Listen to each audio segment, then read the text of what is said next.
everybody. This is the Hallmarkies podcast, and I'm so excited today to bring you another one of our interviews where we're talking to a Hallmark actress. We're talking to Pauline Egan. This is so much fun. She's going to be a part of the upcoming All My Heart, the wedding. And Pauline, thanks so much for coming on and talking with us at Hallmarkies podcast. Thank you so much for having me. I'm very excited to be here. Yeah, this is so neat. So what we like to do is we just like to ask our interviewers to introduce yourself and let us know what inspired you to become an actor. Yeah, so I'm from Australia, and I grew up on a farm, a dairy farm actually, and while growing up on the farm, my mum always had a passion for musicals and plays, and so she would direct plays and musicals in my small town of Rathdowney in Queensland, Australia. And usually she would direct them, and then from a very, very young age, myself and my siblings would participate somehow. When I was really young, I was too shy to play an evil character. The first character that I ever played was the witch's cat in Snow White. I don't even know if she actually has a cat, but I think my mom made a role for me because I was like 4 years old. And then when I found out that the cat was like the sort of evil queen's cat, I didn't want to be the cat anymore. So I cried and picked up a stink, and then I ended up being a bee in the forest. so that was my introduction to acting, if you can call it that at that age. And so then I went on to do plays, musicals, and then when I was 19, I sort of transitioned into film. I was in a dance company, so we did music videos, and then we moved into commercial, and then I started to explore the film realm, which was so fascinating to me because I grew up on a farm. We had maybe 4 or 5 videos in our house that we watched over and over and over again. So to be exposed to filmmaking and the whole world of that was just like magic to me. Some of those you watched over and over? Over and over. The Little Mermaid. One of my favorites. Yeah. The Little Mermaid, Rapunzel, Lady and the Tramp, and then a little later on, Home Alone. One of my absolute favorite Christmas movies. Me too. Yeah. Yeah. That's cool. Yeah. Home Alone, I saw when I was 9 when I saw it, and I went with my grandparents to the theater, and it's the first movie that truly made me laugh. That I have like a real memory of just cracking up in the theater. Yeah, it's so funny, especially for kids, because when you're a kid, the whole idea of like, I don't know, it's very empowering, I think, for kids. The idea it is you can like defend your and house. It's timeless. Yeah. The movie I can watch now and laugh as much as I did back then. It never gets old. And it has like such heart too. Like it does. He's just such a sweet kid, and his like his relationship with his mom and his relationship with the old man are so sweet. So those are good ones to watch over and over again. Yeah. Cool. Yeah, that's neat. And so you started out in a dance company, you said? Yeah, it was me and 3 women, and we used to perform at big events, all different kinds of themed events, and then we moved into like dancing and music video clips. So that was when I was 19, and I grew up doing ballroom dancing and a bit of ballet and jazz and everything. So dance and music actually were my sort of foundations. And then I transitioned into exploring the world of acting in film and TV. That's amazing. And so you started out in Australia, and how the heck did you end up in Vancouver, of all places? So I was, so like I said, I was 18 or 19 when I started doing sort of short films and indie films in Australia. And then I did that for a few years, and then I started to investigate other places that had more going on. And I actually always loved, I mean, in Australia, we're very exposed to American influence, like in the entertainment and film and TV. So I grew up watching pretty well, mostly American or Canadian made things. I decided to move over to Canada because I'd done a lot of research, and I realized how much was filming over here, and that a lot of the shows that I saw throughout my teens and early 20s, they were all filming here in Vancouver. So yeah, I decided to come over here and explore. And then the plan was for a year or two, and I ended up here. Well, it's now been 10 years in North America. Yeah. So, wow. Yeah. What was that like at first to be in Vancouver? Was that a little bit of culture shock coming from I don't know. That must have been a transition. Yeah, you think that because it's kind of another Western developed country that it's not going to be that different, but it is quite different in ways.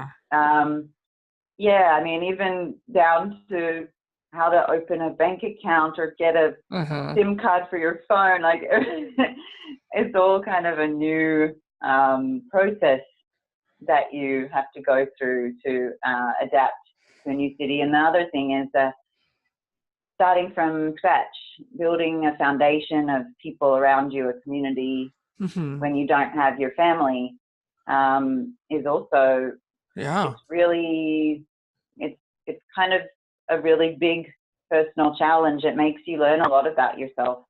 And because nobody knows who you are, nobody knows your history. You know, it's the opposite of coming from a small town where everybody knows your family, your siblings, what your backstory. So when you meet someone on the street, they know you. Whereas here, it's different, but also wonderful. I love your accent. It's so great. Thank you. How were you able to learn an American accent? Like, that must have been hard. Yeah, it's interesting. I think that I've always had a love for accent, and I also play classical piano, so I have an ear for music, and I think that having an ear for music helps you with accent. I see a sort of link there. So I think that definitely helped me because I can see the rhythm and the pitch in different accents. And the other thing is, growing up watching American TV and movies, you kind of associate characters with that accent a lot. I'm doing lessons in Australia before I moved overseas. I did some dialect coaching with the American accent. So before I came, so that I would have that tool, because I knew that there weren't going to be that many roles for an Australian in playing an Australian character in American or Canadian TV. So I knew that number one preparation had to be getting that accent down pat.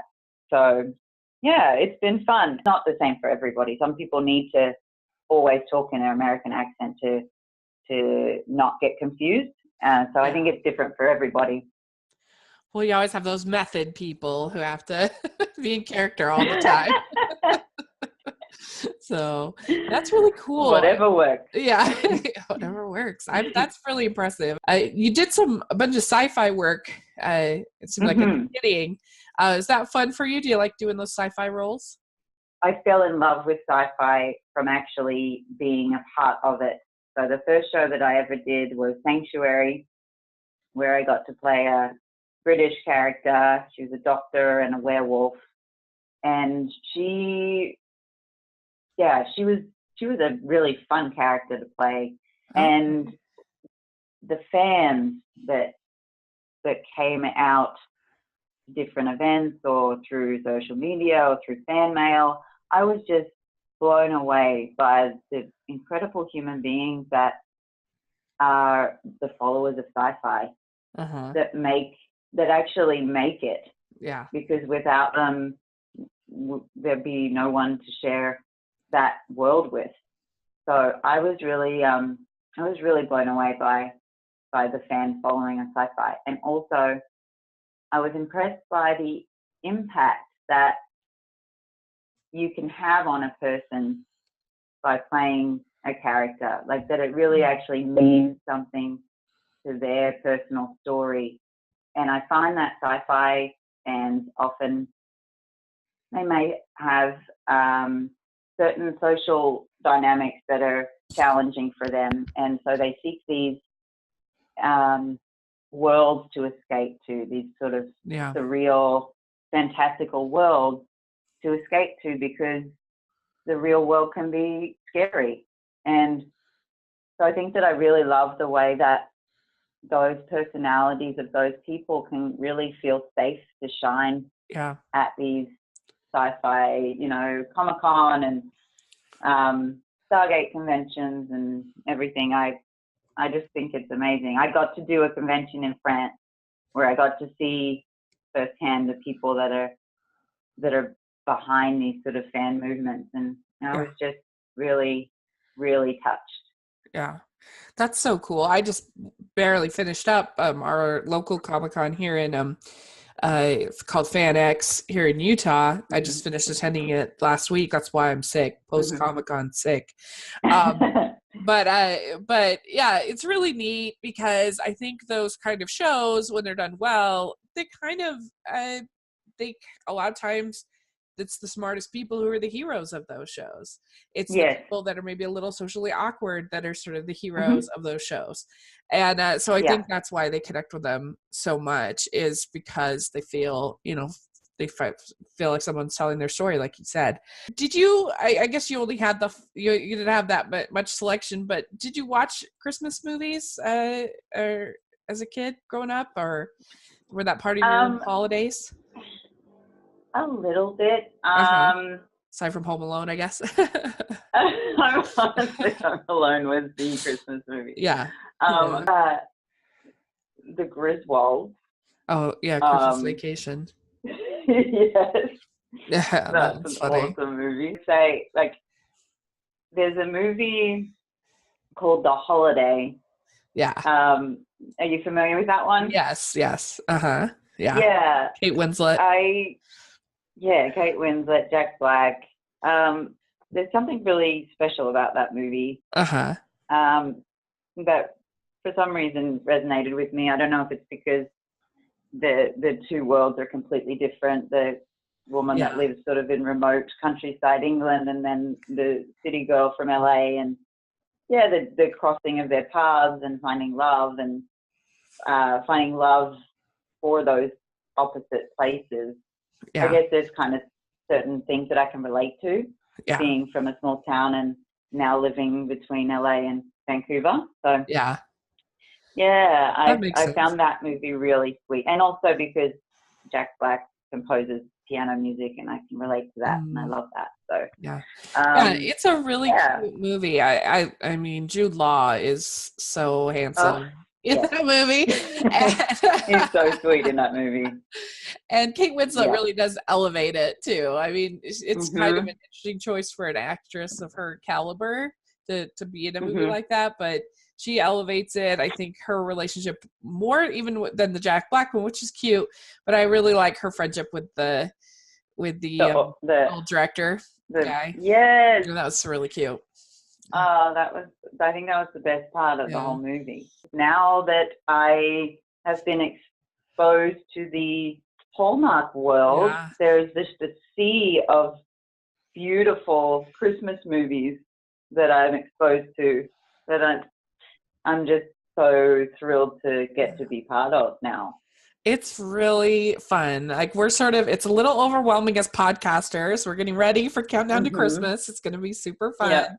But there's something about that time of year, especially, that you want just something escapist and romantic and fun. Novelty of watching North American Christmas movies is that it's Christmas. There's snow. It's cold. In Australia, Christmas is 40 degrees Celsius and swelteringly hot, and you have barbecues. Right. So that part of embracing like the North American Christmas has been like really magical too. I think that's a big part of why I love being involved and love watching them, is that it does create this beautiful magic. Like that, kind of like how Christmas is supposed to feel. Right. Yeah, no, it's very picturesque and escapist and fun. And so that's why they almost never have one in like Florida or something like that. Right. Your first movie for Hallmark was A Murder, She Baked. The first Murder, She Baked, correct? Yeah. Was that fun to be involved in? It was fun. Yeah. Yes, I was playing the shopkeeper that had to convince Allie Sweeney to buy a sexy black dress to win over her man on her date. Yeah, that was really fun. It was cool to be on set with that group of people, and yeah, it was just nice introduction to that family. Is Alison Sweeney fun to work with? Yes, she was really, really lovely. Very down to earth. Yeah, just lovely to be around. Cool. She seems like a really fun lady. I like how she brings in some comedy just a little bit into her roles, which is fun. You were in a movie that looked interesting to me. I have not watched, but as I was just doing research, you were in a movie called A Christmas Truce, and this looked really interesting. Yes. And it has Ali Liebert in it, who we love. Why don't you tell us? This was on the Ion Network, I believe. And why don't you tell us a little bit about this? The film is during the Battle of the Bulge, and an American soldier ends up in this small village meeting this Belgian woman. And for one day during the war, the Germans agree to have a Christmas truce, so that where there'll be no fighting and no battle for one day. So this is true.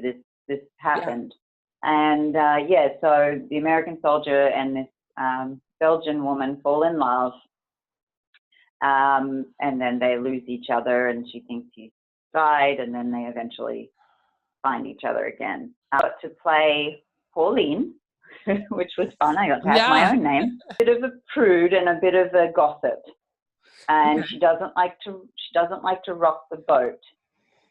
So when they decide to have this Christmas truce and put on a party, she's very afraid, because the war's only like a kilometer from where they're going to have this party. And so Pauline is very afraid that the soldiers are going to come and essentially catch them partying during this war. Go up to say what's going on. She's like, "Oh, I'm not a part of this. It was their idea." So she doesn't mind throwing people under the bus either, to save her own face. So that's not the most endearing quality in her character. But anyway, she ends up finding love with a character who's played by Mackenzie Gray, Peter. So they end up finding love during the war as well. So it's kind of a sweet story where a whole bunch of different people that are all affected by the war in different ways find love and community and family. Your character was German, or did I hear that wrong? So did you do a German accent for that? I did. Oh, that must have been interesting. Yeah, it was. It was definitely interesting. German accent's hard. Yeah. It's really hard. So I had Mackenzie had a friend who recorded my lines, and she's German. She recorded my lines, and then she sent them to me, and then I just listened to them over and over and over and over again, and did a bunch of research on YouTube and watched other videos. You were in A December Bride, which is definitely a fan favorite. Who loved that? Yes.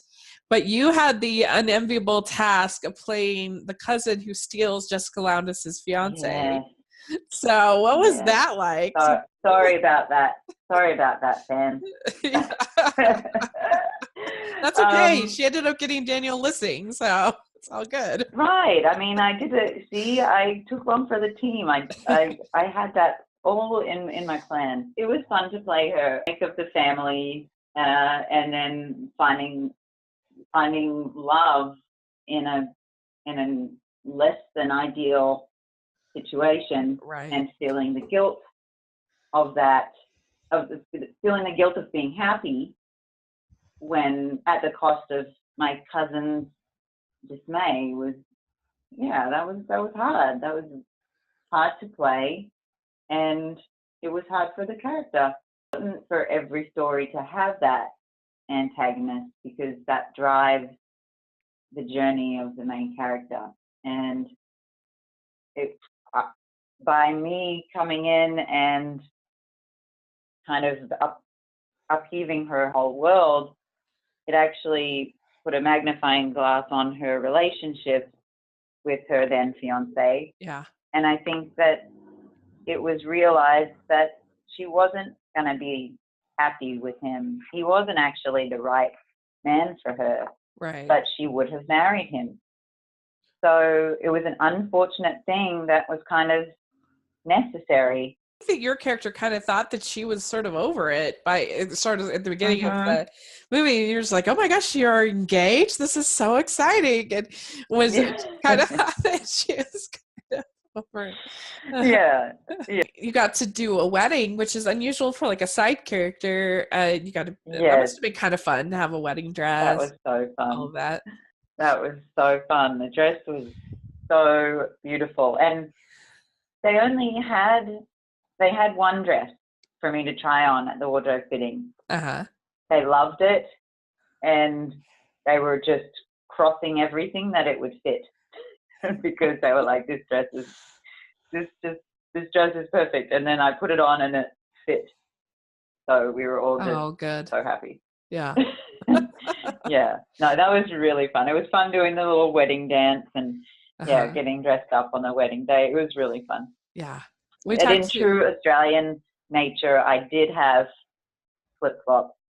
I'm going to say thongs because that's what we call them in Australia. I did have flip-flops under the dress for a lot of that you did not see.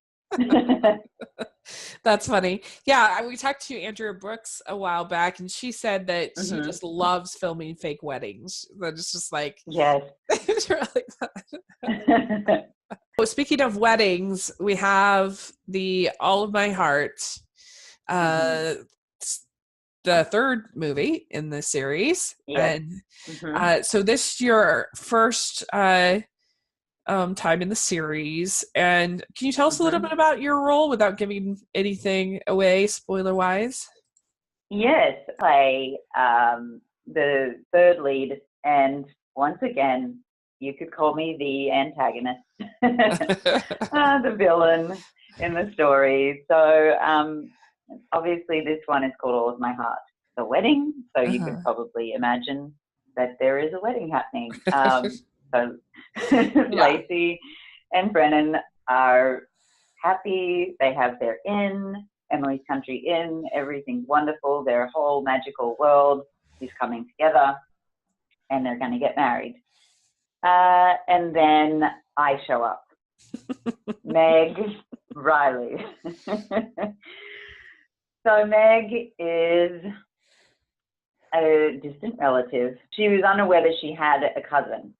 And that was Jenny. And Jenny, played by Lacey, is also unaware that she has a cousin in Meg. So I have been left a portion. Yes. You're just not a very nice cousin. This is what we're learning. Yeah. Oh yeah, I know. I was like, wow, I'm playing the mean cousin again. This is becoming a thing. Sweetness to our story. I show up on her doorstep unannounced and not giving the information of who I am.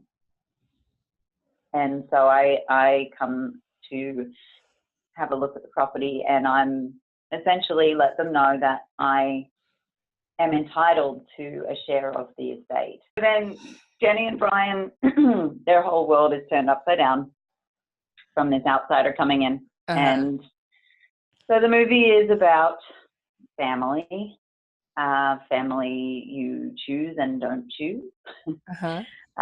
It's about finding some similarities with people that you think are your polar opposite. It's about compromise.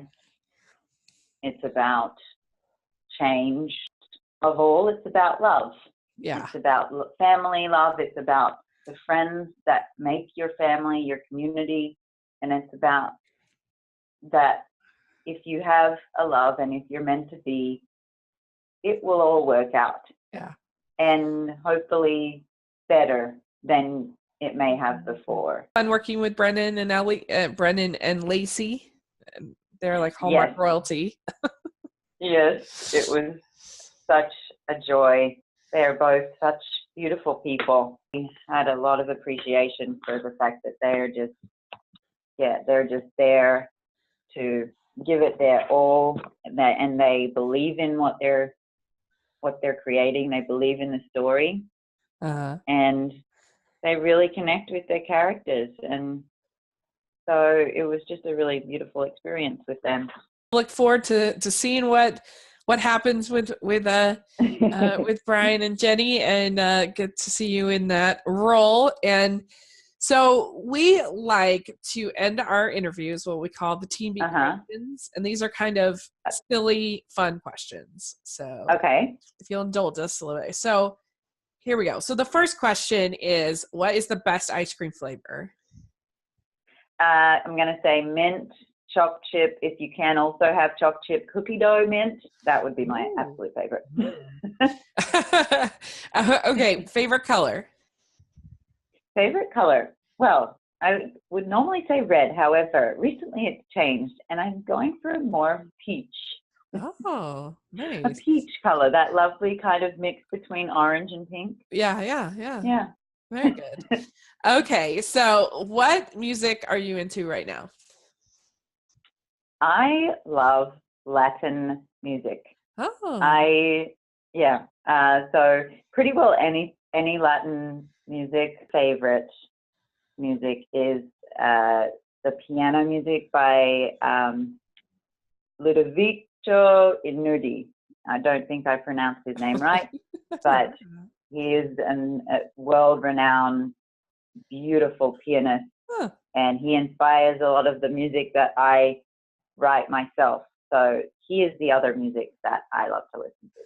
Wow. So I didn't know you were a songwriter. Yes. That's so cool.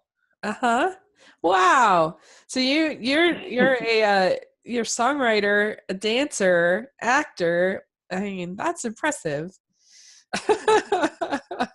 I wish I could do one of those things well. That's really cool. I'm not saying I do them all well. But still, that's impressive. So especially dancing, I am the worst dancer in the world. I have no rhythm at all. It's all about how you feel. It doesn't matter how it looks. It's easy to say when you're a good dancer. Okay, so what is your favorite go-to date night food, or your favorite food, basically? Ooh, yeah, Thai, Penang curry chicken. Yeah, that's a winner for me. That's delicious. All right, and it's second would be Mexican, I think. Okay, yeah, Yeah. So what is your go-to date night activity? Say, love a good salsa class. Uh-huh. Love a good dance or salsa class. I don't mind dancing if the people I'm with are just like chill. But like here in Utah, like dancing is like a big deal and people take it pretty seriously. And I'm like, and they try to like teach me steps and stuff. And I'm like, no, you've lost me. And you're like, I did not sign up for this. I just wanted to move my hips a little bit. Yeah, that's right. The other one would be like cooking together. Oh, I love cooking with someone and just making a feast and sharing it together and watching a good Hallmark Christmas movie. Yeah. Yeah. I've always thought it would be fun. There's a little place by me that does like cooking lessons. I always thought that would be such a fun date. That would be really fun. I think that's a very romantic thing to do. Yeah, agreed. So dogs or cats? Dog. Okay. Beaches or mountains?